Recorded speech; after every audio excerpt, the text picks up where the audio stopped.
Hi everybody, True here, bringing you a news video. This is something I'm going to start to do from now on, bringing you the latest and greatest Xbox related news. So obviously this week was a big week for the Xbox brand. We learned the pre-order details of the Xbox One X, and that was what everybody was tuning into Gamescom for. And now we'll start with Gamescom. The conference, as everybody's probably watched it now, was cringeworthy. The presenters weren't very good. The information given out wasn't very good. There was so-called world premiere trailers and things such as that, and they were more recut versions of what we saw at E3. Some of them were identical to the E3 conference. We didn't get to learn an awful lot of new things. I think probably the most exciting thing that I got from the conference, I was excited about the light mode that was coming to the dashboard, which would change the Xbox menuing bars from black into like the old Xbox 360 kind of colour. I was interested just to see how that would work in practice. Now I am a member of the preview alpha team, so I will get that pretty early, so I'll probably do a video on it once I get it, just to see what it actually looks like. But anyway, that's how bad the conference was. That was one of the most exciting things about it.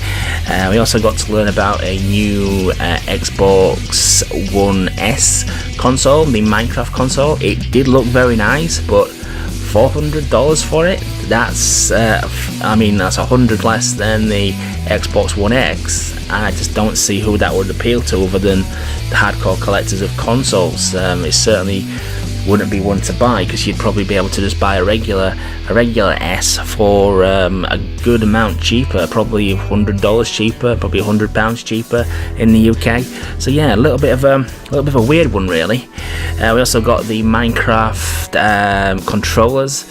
I do like the designs of some of these controllers, I mean in general, but I always think, why do they charge a premium just because of fancy plastic case? I mean, it's not even a fancy plastic case, it's just a coloured plastic case with a bit of print on, and they think they charge like double the amount of price.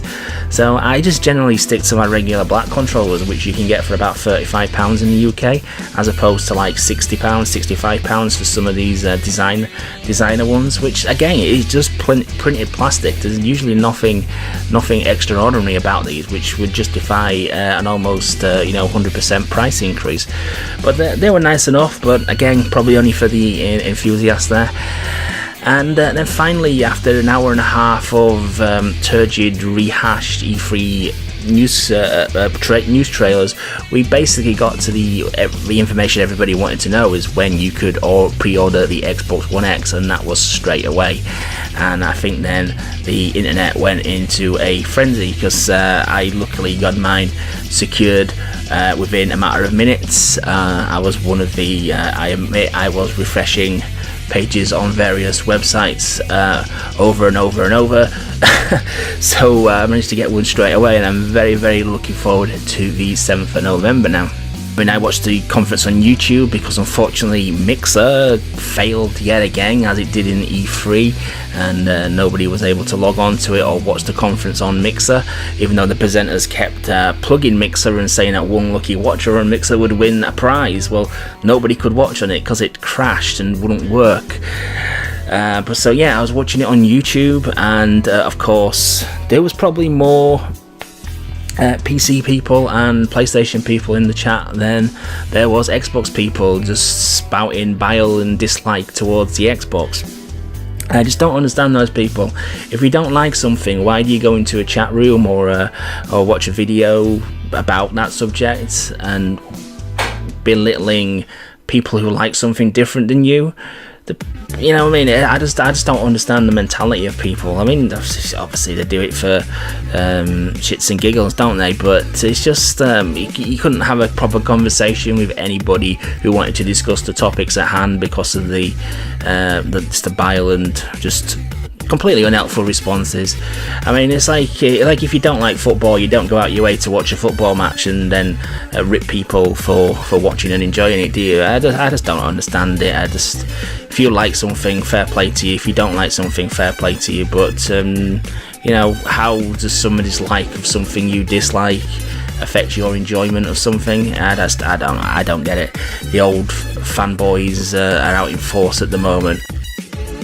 the news that followed then in regards to the Xbox One X really put a smile on my face, because it kind of shuts these kind of fanboys up in a way, well, especially the PlayStation crowd anyway, because we finally got some really concrete details of just how powerful the One X is actually going to be.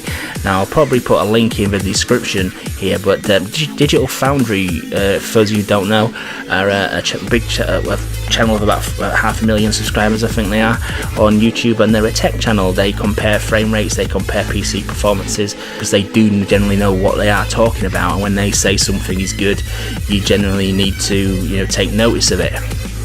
And behind closed doors, so I really wish that I'd just done this open to the public rather than the crappy Gamescom conference that we got.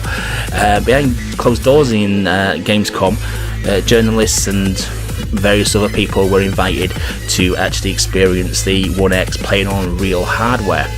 These guys, well, there was no footage obviously because it was a behind closed door session. These guys, you could genuinely tell, were impressed. They were gushing. They had the smile on their face. They was like the cat who got the cream.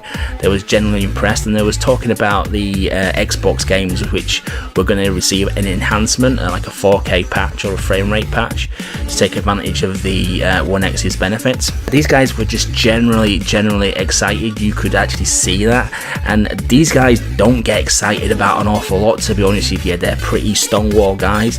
They're pretty straight talking. They're pretty deadpan. They don't really show an awful lot off when in their videos. They just basically report the cold hard facts of things, and you could actually just tell they were genuinely impressed with what they saw.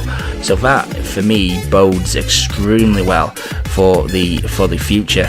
I mean, it was just commenting on games that were receiving patches, but think about it.